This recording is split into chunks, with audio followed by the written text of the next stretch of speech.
Zemo and this is Kimo. Kimo.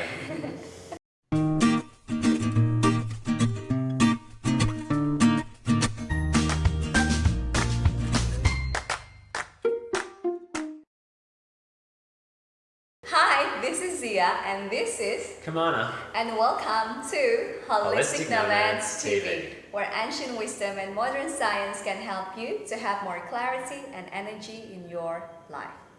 So, today's topic we are going to talk about, what are we going to talk about? We're going to talk about disease. Disease. How the disease process is viewed in Ayurveda. How diseases, The process. The What process. are the things that happen? Yeah. What are the things that we may be able to be aware of in our life that could cause and influence disease? And then next week we'll probably go into the process, the stages of the disease. stages, okay. So this week, can I summarize it into a simple language Go for like me, which is how many? 8? Was it 8? 7? 8. A little bloopers. 8 reason why disease develop. Can you say it like that? Yeah. 8 pathways to disease. Yeah, 8 pathways to disease. That's easy. Yeah. Okay, so before we go there, I want to I'm interested to know what makes in general, what causes disease? Because if you just see literally from the word, it's actually dis-ease. So what's that mean? Dis-ease means a lack of ease inside the body. So there's many things that cause dis-ease. And in the Western mindset, we're often looking for the cause of dis-ease as one thing. We're trying to find out what was the thing that we did wrong, or the food, or something that happened. In an Ayurvedic perspective, it's a little bit more like, oh, there are many factors that came together to create this dis-ease inside the body. And inside the body there are 5 factors, and then there's 8 pathways that influence those factors in the body. Want me to say the 5 ones in the body? Yeah. So inside the body we have the doshas. If you're not familiar with Ayurveda at all, then the doshas are like the disease tendencies that build up and start to affect the metabolism and function of the body. Then we have the Agni, it's the digestive force, our ability to be able to digest nutrients and turn them into tissues. And then we have ama. It's the byproduct that happens when we don't have a good functioning Agni, good digestive force. Then we end up with half digested byproducts that accumulate and build up in the system. That's ama, that's the 3rd factor inside the body. The 4th one is obstruction of the srotas.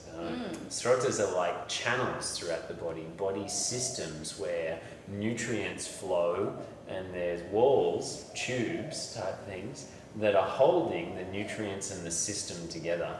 So like there's nervous system channels, blood channels, all of these. If they get blocked or obstructed, then disease tends to form up. Toxins build up on one side, nutrients don't get to where they're meant to be. And the 5th factor inside the body is deficiency of the tissues of the body. Ayurveda says there are 7 different tissues, and if they move into deficiency or excess, I suppose, but deficiency the most common, then they will start to get damaged much easier when they become deficient. So a deficient amount of fluids means it's easy to damage the body. So I would say that from what you said earlier, Ayurveda see the causes of disease as a more holistic approach. Like it's not just one thing. Based on my experience with you, for example, with my imbalance with scoliosis, modern medicine, orthopedic doctors that I went to, they would say, here's the cause and here's the medicine. And while What did they say was the cause? The cause was nothing. No. It was like they don't know, mysterious. Mysterious. They And usually say genetics. Genetics, or there's also 2 types, there's structural and I forget the other ones. And this is structural. And then the what is that? The medicine is basically what they say to me is, oh, surgery. That's it. And then I think that's from my personal experience that what makes Ayurveda different when it comes to treatment is also how you, for example, when I talk to you, how you will try your best to find the root cause, which is not just structural, even though the imbalance, let's say, is a very physical. You're not just looking from the physical, you're also looking from, emotion, what's happening with your family, what kind of food environment that you live in. So this is also something that people often ask about. What is Ayurveda session like when it comes to treating disease? Lots of questions, lots and lots of questions to find out all about your individuality and try and assess some of the things that we'll be looking at here. Yeah. What are these pathways to disease? How much time have you spent on one of those pathways? Is that pathway more important for you? And then if that pathway to disease is, then they'll start to look at the many factors that could be involved in that pathway. Again, more questions there. Which is why it's important for clients, not only doctors, to understand these 8 paths of disease, because then once they understand it fully, they can prevent even the disease coming from the first place, because they can be more aware of which path that is are their tendency. That's right. Okay. But before we even get into the 8 Yeah. paths, there's something that needs to be understood that sort of merges through all of the paths, and that's that disease flows from the mind to the body. So, and imbalances inside the mind will affect and be one of the main things that then creates imbalances in the rest of the factors of the body. Dosha, Agni, everything. Mind starts it. And they say the specific thing that creates the imbalance in the mind is desire. The Sanskrit word is raga. And when we have a desire for something, it means that we have an attraction and an aversion. Something that we want to get away from and something that we want more of. Yeah. And that creates a discomfort with where we are. Yeah. And it creates pathological heat in the body. It's like, I wish I wasn't this, and then I could be that, and I want to move towards this. And it's something that I think is really important to understand, because in the modern age, we're all like, oh, great, you're so passionate, you're so into it, you're so going for your goals. Yeah. And there's a way to move towards balance, a goal, a direction, without necessarily having it as a desire that's churning inside of you. That desire creates an imbalance in the emotions, and that's the root of so many emotions. Fear, worry, anger, irritation is that desire. So just being aware of that. How can we just be more in the present moment? And Ayurveda would use to treat the mind predominantly sattva, rajas and tamas, and the tools around the trigunas, creating more sattva. Yeah. Damn, I have so many desires. So many desires, you do. Okay, so let's go to the 8 pathways to disease. Yep. 8 reasons that makes disease develop. And the first one is crimes against wisdom. What's that mean? Prajnaparadha. It means to know that something is not good for you and then do it anyway. I like the eyes when you know. It's like mischievous eyes, like it's bad. No, but you do it anyway. It's like, I know that my meditation is really good for me and I should do it every day, and yet I don't do it, even though I know. Yeah. I know that the deep fried food is going to aggravate my pitta and my liver, and I eat it anyway. You're talking about me? No, I'm just talking in general. Talking me 2 years ago, a year ago, It's this knowing something and then doing it anyway. And this is considered as the number 1 pathway to disease, because there's that Western saying of ignorance is bliss. Yeah. But once you know something is not good for you, it has more effect than just eating the deep fry before you knew. Yeah. Now that you know, you've got the mind involved as well, and it's much worse for you than before. I also want to share my experience on that, like what you said about deep fried. I know that it's not good for me. And then how many years I already knew, like probably 4 years we were together, and then it was just last year basically that I finally not being lured to his charm. Does that make sense? Yeah, the desire and the craving was far less. Yes. I would say it was about a year and a half, 2 years ago that you started to really decrease it and change in the character. But last year was completely like, if there's deep fried on my plate, before that, my body is just, eat it! Yeah. But now it's like deep fried there, and I'm like, okay, it's just a deep fry. And then a little bit more on that, you said about there's this, often say the entity, deep fried entity, let's say, inside of me. So can you explain more, just a little bit about that analogy? Well, I think we should save those 6 stages of disease to later. For the other class, because that's to do with the process of disease, and I think that could be 30 minutes in itself. Okay. So. Wait till next week. Yeah. We'll talk about that one. How we have healthy cravings in the earlier stages of disease, and addictive cravings tend to happen more in the later stages of disease. So that's the first one, crime against wisdom, or basically just not toughen it up. You were telling me recently in the book you were reading about how it takes 18 months to change someone's core character. I thought that's interesting in relation to this, because people always say, oh, it takes 21 days to make a habit. Some people say 4 weeks. 4 weeks, a month, whatever. Yet to change the deeper character, it's different to just creating a habit. The character's like, oh no, it's not that I just don't eat deep fry automatically. That's what a habit is, like an automatic thing. It's that deep inside me, I choose that no, deep fry is not important to where I want to move in my life. So I thought that was interesting. It takes that long. Takes Remember, time, so be patient with yourself, work with people and relationships, because they help with the mind and that changes the core. I think that's really important, because when let's say, I know that it's bad, and then I still have that drive, because it takes some time to really change it, and then I eat it, and then there's some part of me that like hating myself, and I think it's important to understand it's okay. It's part of the process. Even if you slip, it's okay. Cool. So second point, what's the second part? The second one is unwholesome attachment of the senses to their objects of affection. What's that mean? So it means that each of our senses inside the body, 5 sense organs, are actually desiring and are attached to certain objects. There's things that they like and there's things that they don't like. This sometimes comes back to the crimes against wisdom, but sometimes it's automatic. Sometimes we don't even know that they're desiring something.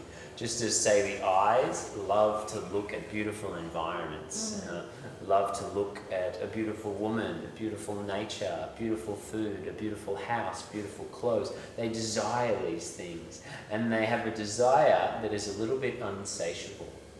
It's like, oh, I got that new beautiful clothes, and then, oh, what's next? What's the next new sensory information that I can take in through the eyes that's beautiful? The tongue desires to taste new things. So it's this unwholesome attachment of the senses to the objects of their affection. Every one of the senses has something that it wants a bit more of. And we need to, as the mind that's like controlling that, and the foreman, that's controlling the senses, or the foreman on the job controlling people at a site, to exercise a little bit more control in relation to that, and realise that we are not the senses, and true, we are not the mind either. We are something beyond all of that, what they call the Atman, or the deep soul, and that is what has the controlling force. And we can exercise that will through the mind to pull back and go, wait a second, there's a sensory urge, what's really best? You can see this combines a lot with the first pathway to disease, knowing what's best, and then following through on it and exercising it. I think it's really important. When people think about exercise, they'll think about exercise for, physical body, but actually like exercising your strength with your, like desires, with your emotions, and not let that control you is also part of exercise. Exercising your will is so important. And it's important when you think of that to go, oh, what's the smallest little goal that I can make that I can complete on? Because exercising is about, to some degree, finishing a little bit what you did. Yeah. Not necessarily having so many lofty goals that you don't complete on. A completed will makes the will stronger. A little bit background story. We're in Ubud where things are unpredictable, so if you hear any like noises, that's like the neighbors chopping something. Ubud life, you know, Bali life, can't predict anything. So that's the second one. Yeah. The third one is? The third one is seasonal influences, parinama. And it's basically that the seasons change throughout the year, and if we are exposed to one type of seasonal environment for a long period of time, then it can be more influential on the disease process. Like a hot, humid, tropical environment, like here in Bali, could create more pitta type imbalances, just as a cold, dry environment could create vata. Talking about that, was it you or I forgot where did maybe I read it from somewhere. It's about the food that you know, seasonally available actually have something that is, you know, can help our body to fight certain diseases that might happen in that season. Would you agree with that? I would say that seasonally available food is generally more balancing to the body than non-seasonally available food. And I would say about 80% of the food in that season is designed to balance that season's dosha. Can you give an example? Yeah, walnuts and nuts tend to come out so we can move through the winter cycle. Yeah. Grains we often harvest towards the end of the summer, and then we can move through the winter cycle with plentiful grains that are there. Fruits and leafy greens are much more abundant within the summer cycle, where we need to cool the body down, detoxify more. So you get this all around. Yeah.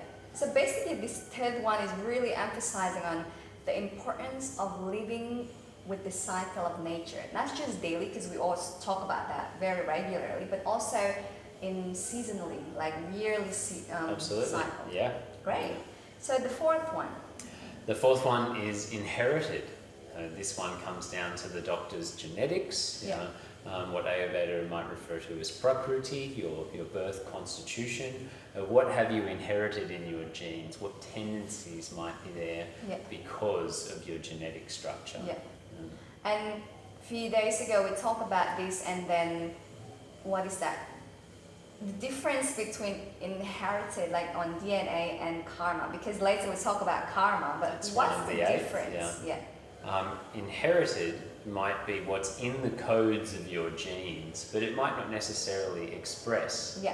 I could have the gene for multiple sclerosis or something within my family history, but it might not express within me. You could have the gene for breast cancer, it might not express within you.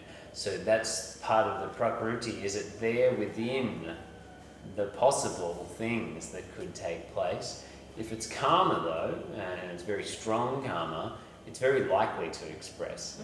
So if someone has very protective health karma and they've got the genes that are associated with that imbalance, it might not present in their life. It might get passed on to the next child who has a different karmic relationship to that prakruti, that constitution, that genetic. From Ayurvedic perspective itself, how would you treat diseases that relates to inherited disease before it appears? Would you like have specific treatments? Yeah, you'd look at the tissues that it's related to, you'd look at the dosha, that's their birth constitution, and through taking measures to reduce those doshas and strengthen those tissues, it decreases the chance that the gene will turn on, because genes are like switches. It's not like you've got the gene, therefore you're going to get the imbalance. They're like switches that can be turned on and off. So, and it's our actions that we do over the life, the foods, the things that we're exposed to, are what are influencing the genes and seeing if they turn on or off. That's interesting. So the fifth one is? The fifth one is trauma. Yeah. So major traumatic experiences, wars, death, real big shocks. These would be traumas, and they would create some impressions. If the mind is having lots of desires around it, so if the mind is able to be more stable and can even be detached in relation to its own survival, which takes a very deep spiritual level of detachment, then there's less trauma that gets imprinted into the body. So this is again back to like how much our mind really affects our health. Absolutely. I have a personal experience about trauma of losing my mom 9 years ago, and it's so interesting because I only found out about my scoliosis a year after my mom passed away. Like before that, I noticed that there is something not balanced with my body, like one of my skirt on my right is always up more than the others, but never been like pain. It's just okay, it's something weird. And then that trauma happened of like, because it's a big shock, and then I start to feel pain. I can't sit for too long, and then suddenly, okay, let's check it out, and I found I have scoliosis, which was already 35 degrees. So it's interesting how much trauma, basically our mind state, that will then affects the other disease to come. That's right. So that trauma pathway to disease inside the body, 5 factors in the body created Vata, the dosha of Vata, which built up and affect the spine. Good. That's a big one. That's a big one. That's a big one. The 6th one is magical. So Ayurveda says spells, prayers, spirits and entities are part of the contributing factor to the disease process. They don't list it as one of the top ones, but they do believe that something subtle beyond our physical comprehension that could come out of a person's intentions or thoughts or something else can affect the disease process. It's interesting you mentioned that Ayurveda mentioned that is one of the 8 because I'm not sure if many people know, but my dad in Indonesia we call it orang pintar, which basically literally means smart people. What it really meant is maybe you call it a shaman, basically people who heal black magic, people who heal those kind of spell. And I grew up with it. I grew up seeing him heal people, hear interesting noises and languages, because sometimes this being that sent the disease doesn't speak human language. And then I grew up so skeptical about it, like that's bullshit. You know, and then I learned Ayurveda, and then it's actually like, oh, what my dad did wasn't bullshit at all. Like it was actually true. So it's interesting that it's part of the 8 because we are the 5 elements human being, and we have this ether as part of our main element. And what happened in that, even though it's subtle, like he's mentioned, is actually can give such a big impact. Have a big effect, As a very scientific mind, I'm quite skeptical on things, and I'm always sort of researching and trying to find. I'm never really sold. Like I'm not like, yes, this is my belief. Yet I've had a direct experience of someone in Bali many years ago who had some form of entity in him and was speaking a completely different language. And when we took this foreigner an American foreigner, to a Balinese shaman, he was like, oh, we know exactly which demon this is. Oh, it's a little bit of a low down one. I don't know why he's letting it take over his body. And they did some things with him, and within 24 hours he's fine. And it'd been about 3 days where he still was dealing with that. Also, about that is interesting, I want to mention, there are certain places in the world where those things are just so more dominant. And then I found that's because also most people living in that area also believe in that, and that belief creates even more mindset gives potency to it. That's right. So much people in Bali that believe in that, and it gives a little bit more potency. I've been in and out of Bali many times. I don't have that same degree. It's not that I don't believe in that, but I don't really spend lots of energy and mindset promoting that inside my psyche, and I've never had an experience with an entity here, besides someone else's experience that I've seen. So the next one, after the magical part. Magical, we get back to the physical, the environment that you are in. It's different to the season that you're going through, but the direct environment. So if you're in a kingdom and they run out of water, or bacteria goes through all the food crops or something, and then everyone's affected in that area because of that deficiency of food and running out of water. Yeah.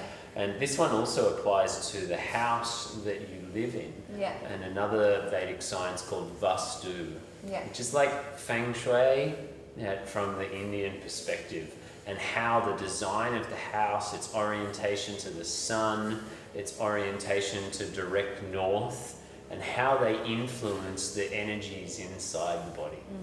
Would you also say that this environmental cost under that is like whether you live in the city, whether you live in the nature, those kind of things? Yeah, exactly. City would be part of this one. Yeah.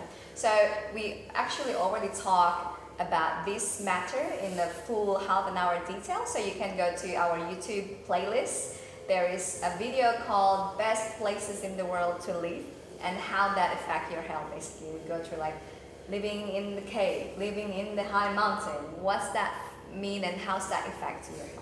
Yeah. Next one, which is the last one, I think. The last one is karma, and the karmic effect on disease inside the body.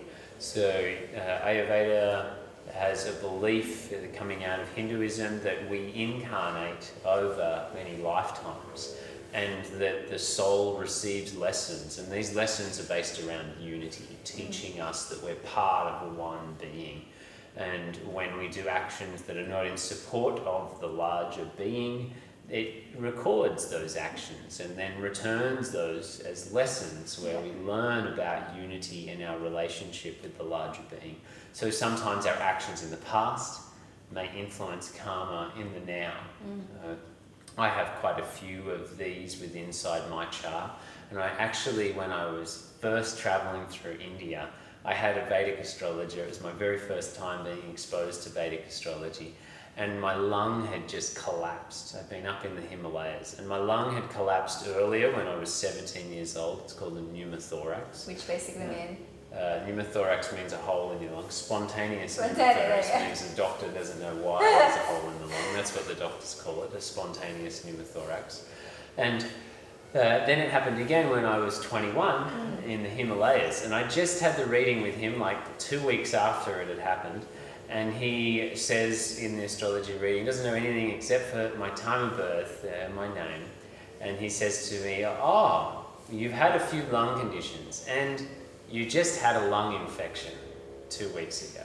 So he got it wrong. Is that an infection? It wasn't an infection, it was a collapsed lung, Yet reading the difference between an infection and a collapsed lung might be a little bit difficult. He got the organ right down and showed that it's a susceptible spot. And I've been susceptible to quite a few different lung conditions over my life. So that ability to see what might be the karmic influences, areas of the body, is quite possible within Vedic astrology. And again, being a scientific skeptic, it's the main way that I tested Vedic astrology when I started to learn about it myself, was to have a look at many different chronic conditions. As if it's a chronic, long-term thing that the person's had to deal with regularly, there's a good chance that karma would be involved in that. And I see a massively high occurrence between the chronic conditions and Vedic astrology. A little bit questions, and I want to get more information from you, because I also have many karma when it comes to health conditions. Like I have so many health challenges, chronic one, again and again and again since I was little.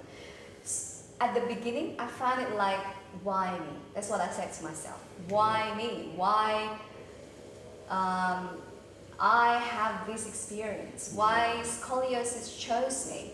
And then it brings tears to my eye.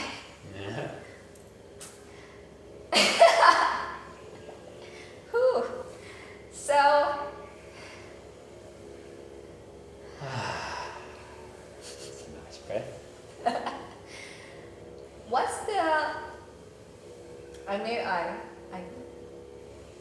I'm still learning it too until now. And I think the people out there who might ask the same thing of why this is chosen. What will be your answer to that? You really have to look at every situation individually to actually answer that, because you'd have to look at the chart and see where is the imbalance coming from, what sort of planet is influencing that imbalance, and which house it's located in. All of those things will give us hints towards the unity lesson that is trying to be instilled through your being in this lifetime. So I would say the first thing is accept that everything that's happening to you in some way is divine and meant to be. That's the first step. And then have a look at how your actions could be placed in a way that supports the greater being that you are part of, not excluding yourself from that greater being. So supports you, another, and the world in a beneficial way, and start doing actions towards that. So just accept everyone's going to have their challenges. I've had many health challenges, and I will continue to have health challenges. That's okay. It's not that good medicine is the absence of disease. Good medicine is how you deal with an imbalance when it occurs. It's how you process through those things inside your body so that quality of life is maintained over time. It's not about not getting disease, it's about living happily and healthily, and your relationship to the imbalances, which life will always throw you imbalances to learn with, and see how you can work in unity with whatever it is, imbalance in the body, imbalance in a relationship, any domain of life. This is exactly why again and again, I just fell in love with Ayurveda, because on the previous episode we were talking about the 7 Ayurvedic drinking tips, and then how healthy food, not just about the food, but how do we eat it. And now we talk about another holistic perspective of Ayurvedic treatment. It's not just, okay, you seek, difference between, let's say you have a cough and then you go to Ayurvedic doctor and go to modern medicine doctor. Not that is one good or bad, it's just different benefits, different functions. Go to the allopathic doctor, you just like, okay, you sick, oh, here's the medicine. Because they are really good on, fast, instant result of you call that, not chronic, what's the other one? Acute disease. While, let's say, for some imbalances like mine, scoliosis, there are also karmic issue. There's a karmic, not issue, relationship that I need to go through, and that's what I found really, really appreciate, because exactly that, how holistic it, try to heal and treat some imbalances. Cool. Thank you. It was really, really good. Happy to share. Happy to share with you all. For those who would like to help others to heal holistically, or just wishing to have more control in their own self-care, check out the programs on thaivedicyoga.com.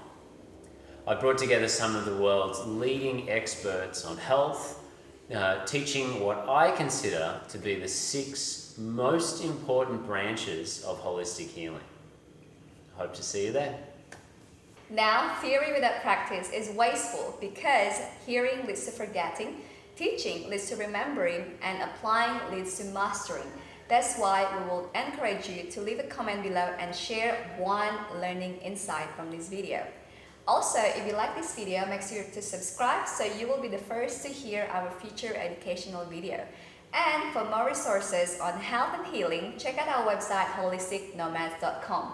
There you will find articles, quizzes on Ayurveda, free downloads, loads of it, and our future events and courses. Thank you so much for watching. We hope it's been beneficial for you. Talk to you next week. Bye!